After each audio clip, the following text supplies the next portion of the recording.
En mayo es el mes más violento. Se registraron 3.889 homicidios en el país. Los secuestros también aumentaron con respecto al mes de abril y la tasa de feminicidios se mantuvo, sin embargo, es la segunda más alta en lo que va del 2019. Gracias a Francisco Rivas, el director del Observatorio Nacional Ciudadano, que nos toma la llamada hoy. ¿Cómo te va, Francisco? Muy buenos días. ¿Qué tal, Alejandro? Un gusto saludarte a ti y saludar al auditorio. Buenos días. El gobierno dice que tiene otras cifras. Pues estas son sus cifras. Estos son los datos que se han venido reportando, estos son los datos construidos a través de las procuradurías y fiscalías de los estados, estos son los datos que han tenido deficiencias, pero que también son los datos más sólidos que tenemos alrededor de información sobre delitos, sobre los casos que se investigan a lo largo del país, y lamentablemente pues las cosas siguen mal, y eso pues es algo que nosotros hemos venido diciendo con consistencia. El homicidio sigue estando en niveles inaceptables. Si nosotros comparamos los primeros 5 meses de este año con los primeros 5 meses del año más violento de la historia, que fue el año anterior, tenemos un aumento de casi el 4%. Bajo este rubro no hay forma de decir que las cosas están mejorando, no están mejorando, están empeorando. Si volteamos a ver, por ejemplo, algunos casos que son los que más preocupan, como es el secuestro y la extorsión, el secuestro trae un aumento del 28%, la extorsión del 37%, tenemos la violación un aumento del 19%, la trata de personas trae un aumento del 28%, el narcomenudeo trae un aumento del 13%, es decir, hay nada más 3 delitos que bajan, y bajan en el caso del homicidio culposo, que es el homicidio no intencional, baja de una manera no particularmente sostenida, es decir, hay un descenso apenas del 1.6%. En el caso de el robo de vehículo, hay un 9% de descenso, y en el caso de robo a casa habitación un 3%. Es decir, no son tampoco datos particularmente significativos, y en los otros casos pues sí tenemos aumentos muy marcados. Aquí yo digo que esto pues de nuevo tiene que ver en parte con las decisiones que se han venido tomando alrededor, por ejemplo, de los recortes.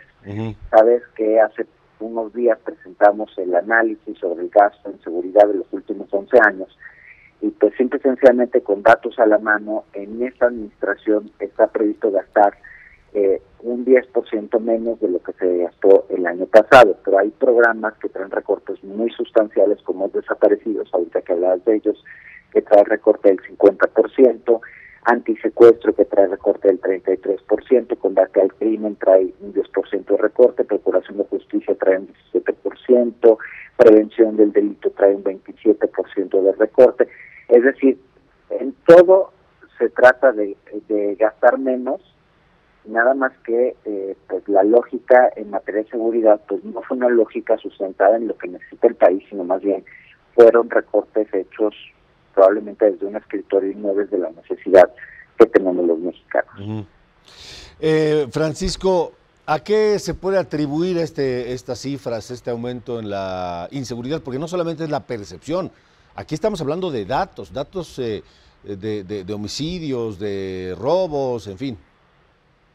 Mira, yo creo que son varios factores. Lo primero es innegable, y ellos lo han dicho una y otra vez, que la crisis que recibe este gobierno es una crisis desproporcional con respecto a lo que había sucedido en el resto del país, de la historia del país. Dicho esto, en estos 6 meses no hay evidencia que se hayan tomado buenas decisiones, es decir, ya deberíamos poder empezar a ver cambios en el comportamiento de los delitos, deberíamos de ver mejoras sustanciales, y la verdad es que sales a la calle y te das cuenta que no están, o sea, más allá de los datos, lo que está viviendo el ciudadano, todo apunta a que las cosas están mal. Y te digo, por ejemplo, a mí me preocupa el hecho que estamos teniendo a menos personas trabajando en las áreas que son importantes.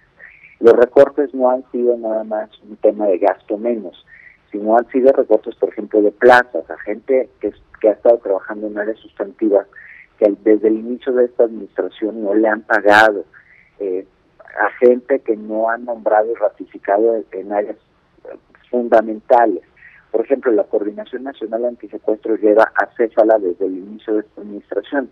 A mí me parece absurdo que, dada la crisis que tenemos, sobre todo en estos días, no se han dado la tarea de por lo menos nombrar a la persona que está encargada de espacio, que es de primer nivel, pero que finalmente sin un nombramiento oficial está reducido y acotado la posibilidad de hacer cosas. El otro aspecto es que el presidente ha asumido de una manera absolutamente ingenua que la gente, en la medida en la que no se va a dedicar al robo de hidrocarburos, va a ir a agarrar una beca.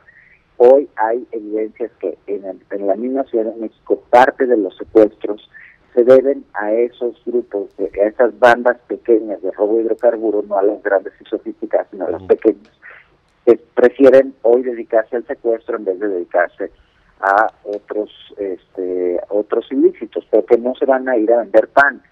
Entonces, yo creo que sí hay una falta de estrategia. Cuando nosotros analizamos tanto la Estrategia Nacional de Seguridad como el Plan Nacional de Seguridad, como la Estrategia Nacional de Seguridad, te das cuenta que no hay una estructura bien definida, que se confunden los objetivos, que faltan indicadores, y todos asumen cosas de repente de una manera ingenua, pensando que simple y sencillamente porque los piensas van a suceder, y la verdad es que en seguridad no es así.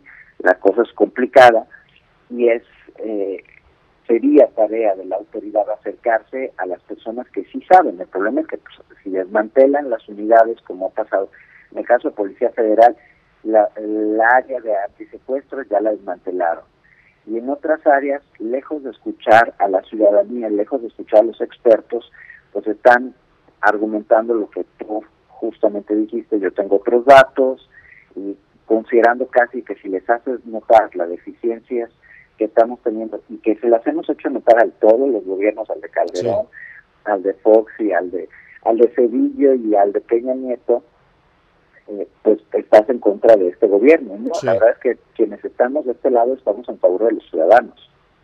Que es finalmente lo importante. Francisco, te agradezco mucho que nos hayas acompañado hoy. Gracias a ti, Alejandro. Buenos días. Hasta luego, buenos días. Pues así, y mientras el argumento siga siendo, nosotros tenemos otros datos, a ver cómo le vamos a hacer.